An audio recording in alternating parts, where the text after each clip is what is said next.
What about friends? Take your choice of friends as an example. What a powerful influence they can have on your attitude, reputation, and direction. The need to be accepted and be a part of a group is powerful, but too often we choose our friends based on whoever will accept us, and that's not always good. For example, to be accepted by the kids who do drugs, all you have to do is do drugs yourself. It's hard, but sometimes it is better to have friends for a time than to have a wrong friends. The wrong group can lead you down all kinds of paths you really don't want to be on, and retracting your steps can be a long and hard journey.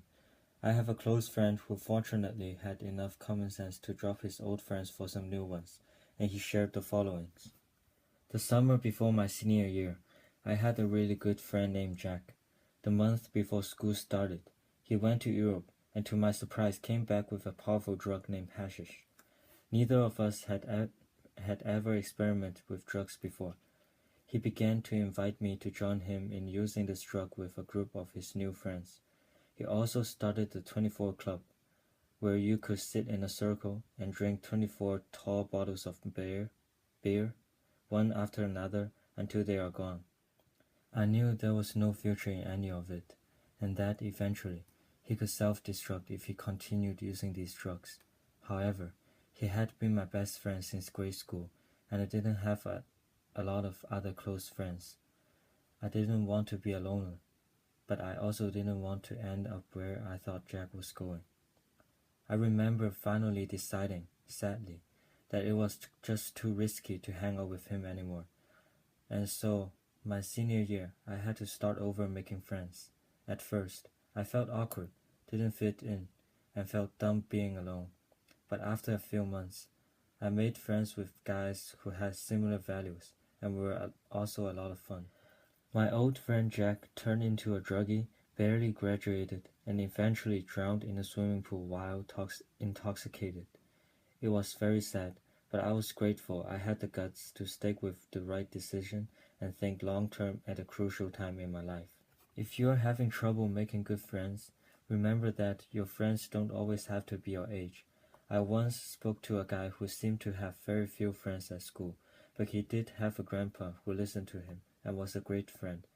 This seemed to fill the friendship void he had in his life. The long and short of it is, just be wise when choosing friends, because much of your future hangs on who you hang out with. What about sex? And what about sex? Talk about an important decision with huge consequences. If you wait until the heat of the moment to choose which path to take, it's too late. Your decision has already been made. You need to decide now. The path you choose will affect your health, your self-image, how fast you grow up, your reputation, whom you marry, your future children, and so much more. Think this decision through, carefully.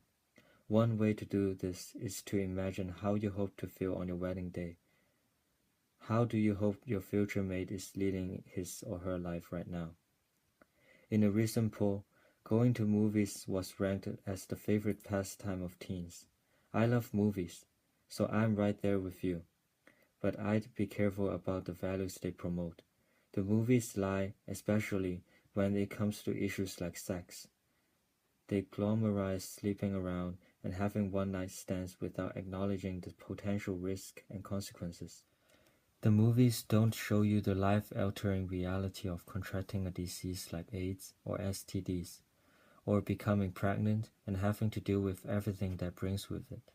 They don't tell you what it's like to living on minimum wage because you had to drop out of high school and the father of the child is long gone and sends no money, or what it is like to spending your weekends changing diapers, caring for baby instead of cheering on your volleyball team, going to dances, and just being a kid. We are free to choose our paths, but we can't choose the consequences that come with them. Have you ever gone water sliding? You can choose which slide you want to go down, but once you're sliding, you can't very well stop. You must live the consequences to the end. A teenage girl from Illinois shared this story. I had a bad year, my freshman year, when I did everything from drinking, drugs, older guys, bad crowds, etc., mostly because I was frustrated and unhappy. It just lasted a year, but I'm still paying for those past mistakes. No one forgets, and it's hard to have to deal with a past you aren't too proud of. I feel as though it would haunt me forever. All kinds of people still come up to my boyfriend and say, I hear your girlfriend drinks and smokes and it's easy, and things like that. But the worst is probably the fact that every time I have a problem of any kind, I immediately think, maybe if I hadn't done that, everything would be okay.